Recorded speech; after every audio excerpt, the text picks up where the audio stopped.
Ayan mga kalingap. Ako po ay dito sa aking kinatatayon dito sa harap ng landing pad. Hindi ko alam kung bakit parang may iniiwasan ang mga sasakyan. At samahan po ninyo ako kung ano ito. Kung pa pinagmamasdan yung mga sasakyan. Bakit parang may iniiwasan? Ano ba ang ginagawa dito sa tapat ng aming landing pad? At bakit ang mga sasakyan ay umiiwas? Umiiwas sila tapos may ganyan.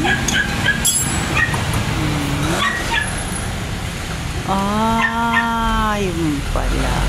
Meron pong truck ng gas. Ayan. Na sila po ay nasiraan. Naplatan. Dito malapit sa landing pad. Kaya po pala ang ibang sasakyan nagki-giveaway para sila ay pare-parehong makalusot. Ito pala yun. Ano po? Akala ko bakit ang mga sasakyan ay may iniiwasan. Yan pala.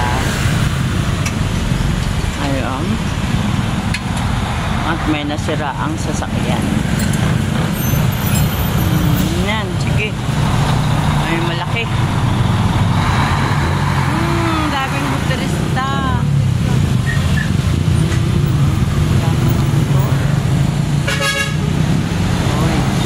May bus.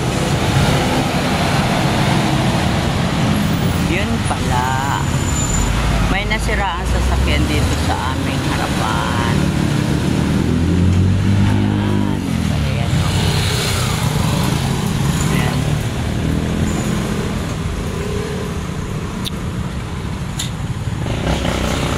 Tricycle. Maraming sasakyan ang umiiwas dahil papalitan ng gulong. Dahil nito. Giveaway. Ayan.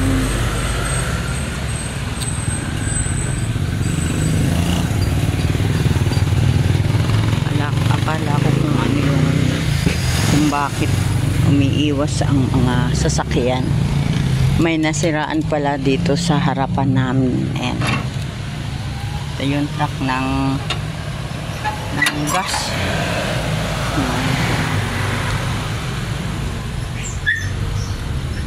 Ayun. Ay, pasok na tayo. Tayo nakapag nag-otsisera na.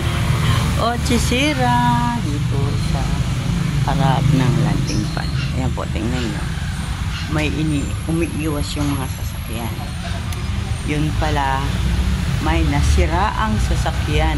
Natanggalan ng gulong malapit dito sa amin. Dito sa landing pad. Ayan mga kalingap. Salamat.